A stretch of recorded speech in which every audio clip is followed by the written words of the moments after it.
कल्याण police ने ईरानी बस्ती में एक बड़ा कॉम्बिंग ऑपरेशन चलाया। ये क्षेत्र जो पूरे देश में चोरी, लूट और ड्रग्स की तस्करी के लिए बदनाम है।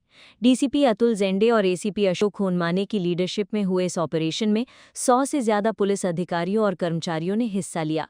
इस ऑपरेशन के दौरान पुलिस ने 3 शातिर अपराधियों को गिरफ्तार किया। इनमें 2 वांटेड महिलाएं भी शामिल हैं। एक महिला की पुलिस को कई सालों से अंबीवेली रेलवे स्टेशन पर पुलिस पर हमला करने के लिए तलाश थी। दूसरी महिला आरोपी मानपाड़ा पुलिस स्टेशन की हद में नकोका केस में फरार थी। कॉम्बिंग ऑपरेशन के दौरान पुलिस ने 2 और लोगों को भी गिरफ्तार किया। हालांकि पूछताछ के बाद उन्हें छोड़ दिया गया क्योंकि वे किसी भी जुर्म में शामिल नहीं पाए गए। इस बीच पुलिस को मोहम्मद गुलाम हुसैन ईरानी के बारे में अहम जानकारी मिली है। पुलिस का आरोप है कि ये आरोपी दिन में चोरी करता है और रात में एमडी ड्रग्स बेचता है। बताया गया है कि पुलिस ने उसके पास से करीब 8 लाख रुपए का कीमती सामान जब्त किया है। इस कार्रवाई से ईरानी बस्ती में चल रही आपराधिक गतिविधियों को बड़ा झटका लगा है और कल्याण पुलिस की इस साहसिक कार्यवाही की इलाके में खास तौर पर तारीफ हो रही है। आज दिनांक 12 ऑगस्ट रोजी खडकपाडा पोलीस ठाण्याच्या हद्दीमध्ये आंबिवली या ठिकाणी ईरानी वस्ती या ठिकाणी आपण कोम्बिंग ऑपरेशनचं आयोजन केलेलं होतं। या कोम्बिंग ऑपरेशनमध्ये जवळजवळ 20 पोलीस अधिकारी आणि जवळजवळ 60 पोलीस अंमलदारच्या मार्फत आपण कोम्बिंग ऑपरेशन आयोजित केलेलं होतं। या कोम्बिंग ऑपरेशनमध्ये आपण सर्व पाहिजे फरारी आरोपी, त्याचबरोबर काही अंमली पदार्थ विक्री करणारे, मोक्यामधले पाहिजे आरोपी, या आरोपीचा शोध आपण या ठिकाणी घेतला।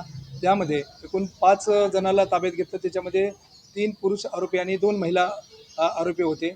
त्या 2 महिला आरोपीचा आपण हे रेकॉर्ड पाहिला असता एक महिला आरोपी आहे शमा इराणी, तर ती खडकपाडा पोलीस स्टेशनच्या 2024 853 या CR ती वॉन्टेड होती। रेल्वेच्या ठिकाणी तोडफोड केल्याच्या प्रकरणामध्ये त्याच्यावर 109 BNS प्रमाणे जो 307चा जुना IPC आहे त्याच्यामध्ये ही आरोपी वॉन्टेड होती। तेव्हापासून ती ताब्यात घेण्यात आलेली आहे।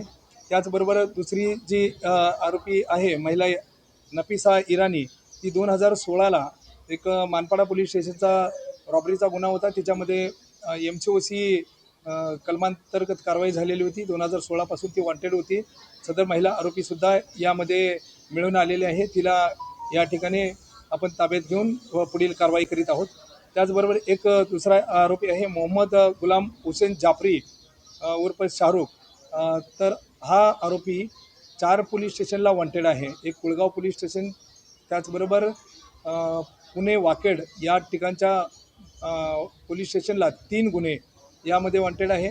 या आरोपीकडे आपण सर्च घेतला असता त्याच्या कब्जामध्ये 40 ग्रॅम MD हा अंमली पदार्थ मिळून आलेला आहे। त्यामध्ये जवळजवळ 8 लाख रुपयाचा हा अंमली पदार्थ आहे। त्यास अटक करून मान्य न्यायालयापुढे हजर केले असता मान्य न्यायालयाने त्याला शनिवार पर्यंत 15 तारखेपर्यंत पोलीस कोठडी दिलेली आहे। इतर 2 आरोपी यांचा आम्ही रेकॉर्ड पाहून पुढील कारवाई करीत आहोत। हे जे इराणी आरोपी आहेत त्याच्या वेगवेगळ्या ठिकाणी वसाहती आहेत। उदाहरणार्थ महाराष्ट्रामध्ये बघितलं तर आपण आंबिवली आहे, मुंब्रा आहे, भिवंडी आहे, त्याचबरोबर हे भोपाळ या ठिकाणी सुद्धा त्यांची वसाहत आहे। त्याचबरोबर ते बिदर, कर्नाटक, मग हे वेगवेगळ्या ठिकाणी जातात। गुन्हे केल्यानंतर या राज्यातून त्या राज्यामध्ये जाऊन त्या ठिकाणी आसरा घेणं, मग हे आपण आज अचानक कोम्बिंग ऑपरेशन वरिष्ठांच्या आदेशाने राबवण्यात आलेलं होतं। या दरम्यान सदरची कारवाई करण्यात आलेली आहे। ऐसे ही अन्य ताज़ा तरीन खबरों के लिए कृपया हमारे चैनल को लाइक, शेयर एवं सब्सक्राइब करिए और आसपास की खबरों एवं अपने सामाजिक, सांस्कृतिक, शैक्षणिक एवं व्यापारिक प्रतिष्ठानों के प्रचार प्रसार हेतु मोबाइल नंबर 7208492241 एवं 9321652352 पर संपर्क करिए और देखते रहिए ब्यूरो न्यूज़ स्वराष्ट्र समाचार।